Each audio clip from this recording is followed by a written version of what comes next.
बच्चों, vegetative propagation के अंतर्गत स्टेम के द्वारा किस प्रकार से अलैंगिक जनन की प्रक्रिया की जाती है उसको हम देखते हैं आज।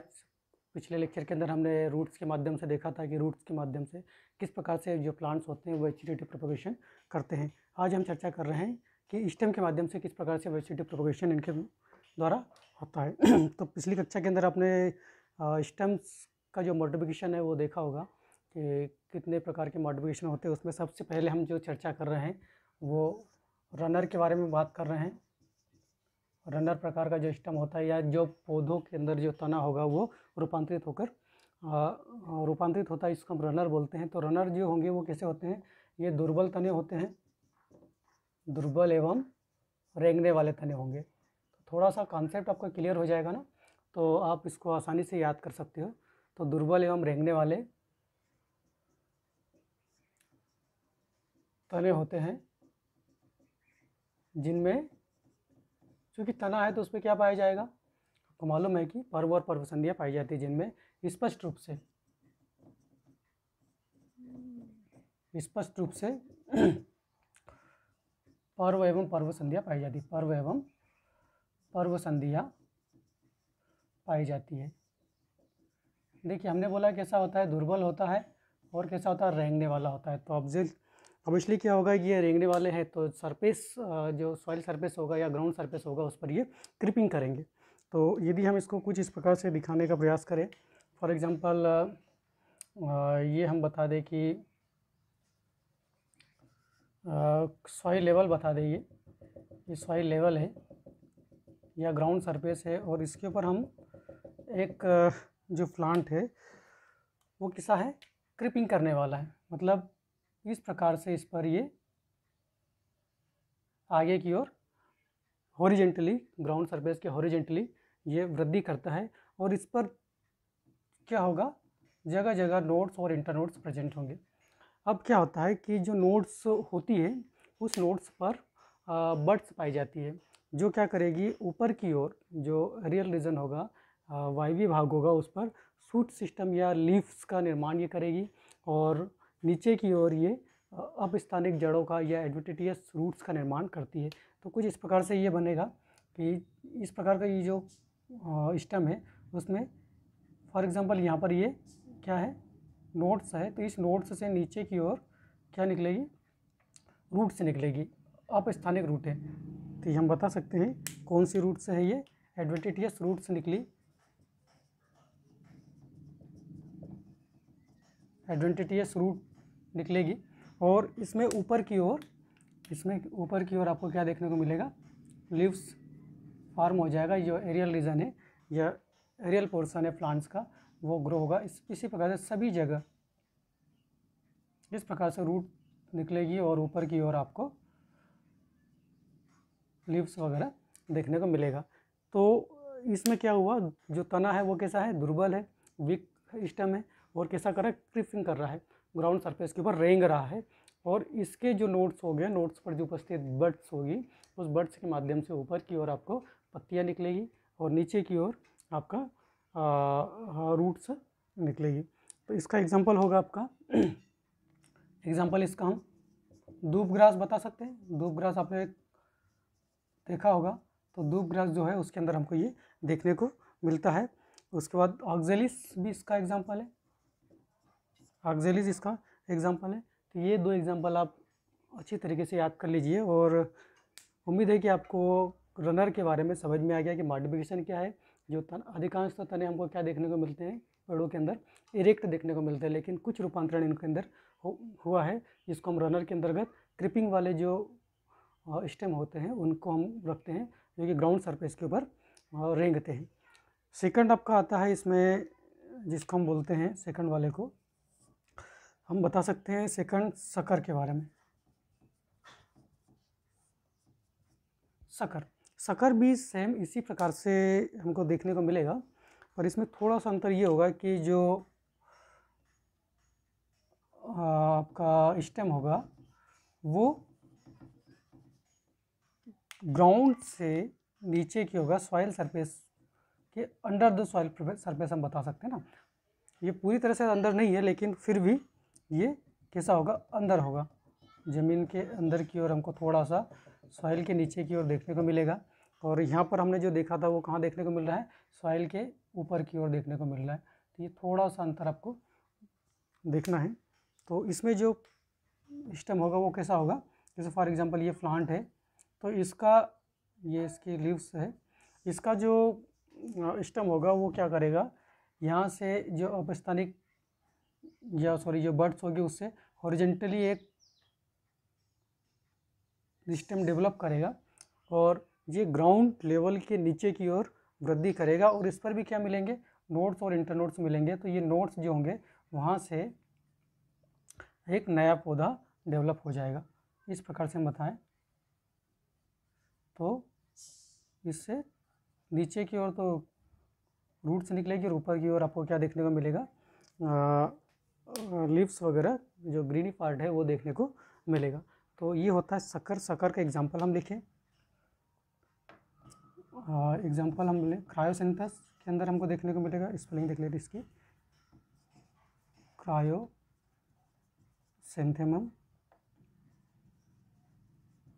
क्रायोसेंथेमम एंड बनाना पाइनएप्पल, इनके अंदर हमको इस प्रकार का जो शक्कर प्रकार का स्टेम हमको देखने को मिलता है। तो ये हो गया शक्कर। इसी का थर्ड एक आता है आपका जिसको हम बोलते हैं स्टोलन। थर्ड में हम बात करें स्टोलन के बारे में।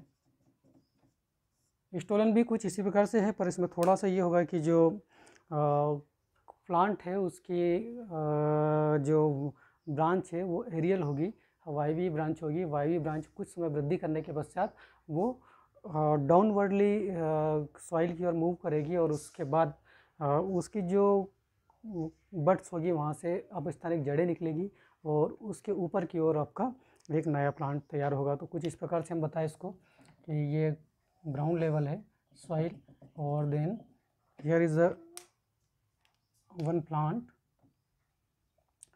और ये इसको थोड़ा सा हम ठीक से बनाएं। तो ये यदि प्लांट है और ये इसकी ब्रांचेस है और ये रूट सिस्टम इसका, तो इसकी जो लोअर ब्रांच होगी वो क्या करेगी, पहले तो एरियली या वायवीय भाग से वृद्धि करेगी और उसके पश्चात वो मूव करेगी नीचे की ओर और जहाँ सॉइल के संपर्क में आएगी, मिट्टी के संपर्क में जैसे आती है तो इसके पास जो बड्स होगी, नोड्स पर जो बड्स प्रेजेंस होगी उस पर क्या होगा, रूट्स नीचे की ओर डेवलप हो जाएगी, अब स्थानिक जड़ें यहाँ पर डेवलप हो जाएगी और ऊपर की ओर यहाँ पर क्या होगा, आपका न्यू प्लांट ग्रो कर जाएगा, एरियल जो पोर्शन है वो ग्रो कर जाएगा। इसी प्रकार से जो इसकी नेक्स्ट जो प्लांट बना है, न्यू प्लांट बना है, उसकी भी एक ब्रांच अपवर्डली ग्रो करेगी और देन बेंड होकर वो सॉइल के संपर्क में आने के बाद क्या करेगी, उसकी अपस्थानिक जड़ें यहाँ से निकलेगी और एक नया प्लांट यहाँ से बन जाएगा। तो ये शक्कर के अंदर देखने को मिलता है। तो इसमें ये जो ब्रांच है ये कुछ समय बाद अलग होने के बाद में एक न्यू प्लांट यहाँ पर हमको देखने को मिल जाएगा। तो इस प्रकार से हमने तीन की बात करी, तीनों कैसे टेरेस्ट्रियल प्लांट्स या टेरेस्ट्रियल मॉडिफिकेशन है स्टेम्स के, और उनके अंदर हमने देखा है वेजिटेटिव प्रोपगेशन जो प्राकृतिक रूप से देखने को मिलता है। सबसे पहले रनर में जो स्टेम होता है वो ग्राउंड सरफेस के हॉरिजेंटली अबव द ग्राउंड हम बता सकते हैं या उससे टच करता हुआ क्षैतिज रूप से वृद्धि करता है और प्रत्येक नोड जो होगी उस नोड से रूट्स डेवलप होगी नीचे की ओर, एडवेंटिटियस रूट्स, और ऊपर की ओर शूट सिस्टम इसका डेवलप हो जाएगा। दो ब्रास के अंदर हमने इसको देखा है।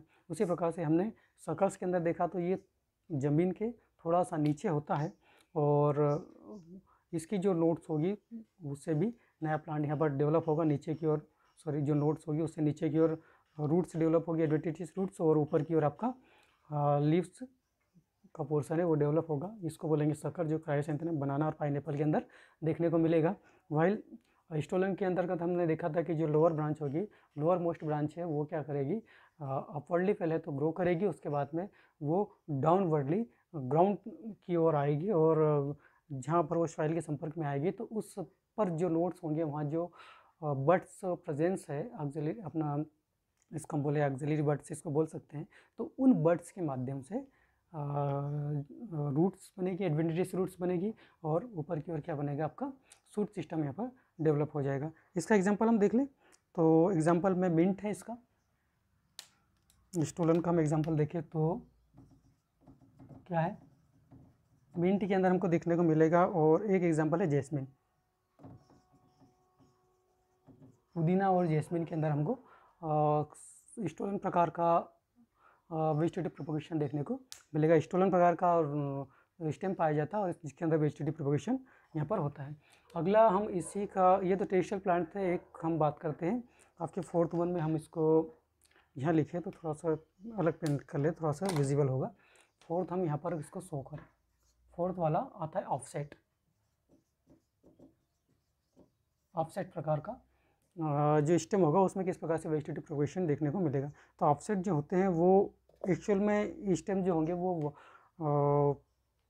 वाटर बॉडी के अंदर पाए जाने वाले प्लांट्स होते हैं। मतलब for example this is the water surface and इस पर क्या होगा कि जो प्लांट है वो फॉर एग्जांपल यहाँ पर प्लांट है और इस प्लांट में नीचे की ओर क्या डेवलप है, रूट सिस्टम इसका डेवलप है। यहाँ की जो बड्स होगी वो क्या करेगी, रूट डेवलप करेगी, एडवेंटिस रूट्स यहाँ पर डेवलप होगी। और ऊपर की ओर क्या होगा, बंच ऑफ लीव्स होगा, क्लस्टर ऑफ लीव्स हम बता सकते हैं। इस प्रकार से ये देखने को मिलेगा। अब इसकी जो स्टेम है, इसके नोड से एक वाटर सरफेस के हॉरिजॉन्टली आपका स्टेम रन करेगा, ग्रो करेगा और इस पर भी नोड्स पाए जाएंगे।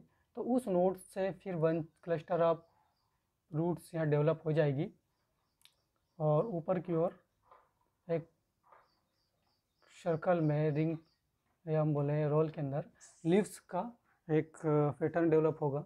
उसी प्रकार से ये वाला जो स्टेम है ये आगे की ओर वाटर बॉडी में हॉरिजॉन्टली ग्रो करेगा और इसके नोड्स पर भी हमको सेम प्रोसेस देखने को मिलेगी। जड़ों का गुच्छा देखने को मिलेगा, ऊपर पत्तियों का गुच्छा यहाँ पर डेवलप हो जाएगा। तो इस प्रकार से हमने देखा कि ये भी किस प्रकार से सेम रनर के समान है, लेकिन ये वाटर सरफेस के ऊपर रन कर रहा है। ये जो स्टेम है वो कैसा है, वाटर सरफेस पर फ्लोट कर रहा है, हम ये बता सकते हैं। तो अब क्या होगा कि ये जो बीच का इंटरनोड है ये डिज़ॉल्व हो जाएगा, ये डीजनरेट हो जाएगा और प्रत्येक प्लांट्स जो बने हैं वो क्या करेंगे, वाटर बॉडी पर फ्रीली मूव करेंगे, फ्रीली फ्लोट करेंगे और फ्लोट करने के बाद ये क्या करेंगे, पूरी वाटर सरफेस के ऊपर रैपिडली अपने आप को मल्टीप्लाई कर लेंगे। तो ये होता है ऑफसेट के अंदर, जो कि जलीय पौधे होते हैं उसके अंदर हमको इस प्रकार का प्रोपोगेशन देखने को मिलता है। और जिनका स्टेम होता है वो कैसा होता है, ऑफसेट प्रकार का होता है। इसका एग्जांपल हम बताएं तो इसका एग्जांपल है, यहाँ लिखे हम एग्जांपल इसका। तो आपको जलकुंभी जिसका नाम है, अपने जो ठहरा हुआ पानी होता है, जो रुका हुआ पानी होता है, या तालाब, पोखर, झील, इनके अंदर हमको ये देखने को मिलता है। वाटर हाइसिंथ इसको बोलते हैं। तो इसमें हमको इस प्रकार का देखने को पिस्टा के अंदर है वाटर हाइसिंथ, इसको इकॉर्निया बोला जाता है। इकॉर्निया के अंदर हमको देखने को मिलेगा। तो ये होता है कि वेजिटेटिव प्रोपोगेशन स्टेम के माध्यम से किस प्रकार से हो रहा है। तो हमने जो सब एरियल, हम इसको बता सकते हैं कि सब एरियल जो स्टेम्स है उसके अंदर किस प्रकार से वेजिटेटिव प्रोपोगेशन हो रहा है। फर्स्ट हमारा रनर, जिसका एग्जांपल हमने बताया दूबग्रा से, ऑक्जेली से, जिसमें जो स्टेम होता है वो सॉइल सरफेस के हॉरिजॉन्टली मूव करेगा। प्रत्येक जो नोड्स होगी उससे रूट सिस्टम डेवलप होगा और ऊपर की ओर आपका शूट सिस्टम डेवलप होगा। एडवेंटिस रूट्स होगी और ये शूट्स होंगे। सकर्स के अंदर ये अंडरग्राउंड थोड़ा सा होगा, सॉइल सरफेस के जस्ट बीनीथ, जो थोड़ा सा नीचे उसका होगा और जो स्टेम होगा वो भी इसके हॉरिजॉन्टली ही मूव करेगा। और इससे भी जो बड्स होगी, बड्स से क्या निकलेगा, एडवेंटिशियस रूट से निकलेगी और ऊपर की ओर सूट निकलेगा। उसी प्रकार से स्टोलन भी हमने बताया टेरेस्ट्रियल प्रकार का ही है, लेकिन इसकी जो लोअर मोस्ट ब्रांच होगी वो पहले अपवर्डली मूव करेगी और देन डाउनवर्डली वो ग्राउंड की ओर आएगी और जहाँ पर सॉइल के संपर्क में आएगी तो इस पर नोड्स पर जो बड्स उपस्थित होगी उसके द्वारा अपस्थानिक जड़ें निकलेगी नीचे की ओर ज़मीन में और ऊपर की ओर क्या बनेगा, एक नया पौधा तैयार हो जाएगा। तो ये स्टोलन प्रकार का होता है जो कि हमको मिंट और जैस्मिन के अंदर देखने को मिला। ऑफसेट प्रकार का जो होता है वो और जलीय पौधों के अंदर देखने को हमको मिलेगा, एक्वेटिक प्लांट्स के अंदर देखने को ये मिलता है जलकुंभी, इसका एग्जांपल, एक कॉर्निया जिसको बोला, पिस्टा भी हम बता सकते हैं, पिस्टा में भी इसी प्रकार से हमको देखने को मिलता है। तो इसमें भी रनर के समान ही है ये सेम, लेकिन कहाँ पर ये ग्रो कर रहा है, ये वाटर के अंदर, एक्वेटिक मीडियम के अंदर ग्रो कर रहा है। तो इसके भी जो स्टेम होगा वो क्या करेगा, वाटर सरफेस के हॉरिजेंटली वृद्धि करता है और इसके प्रत्येक नोड से cluster of roots and cluster of leaves का फॉर्मेशन होता है, और जो बीच का इंटरनोड होगा वो डिजॉल्व हो जाता है, जिससे पौधा अलग हो जाएगा और अलग होकर वाटर सरफेस के ऊपर कम समय के अंदर अपनी संख्या ज़्यादा मात्रा के अंदर बढ़ा देता है। तो हमने सब एरियल प्रकार का जो वेजिटेटिव प्रोपगेशन है वो देखा था। अब हम अंडरग्राउंड स्टेम के अंदर देखेंगे कि उसमें किस प्रकार से हमको वेजिटेटिव प्रोपगेशन देखने को मिलता है।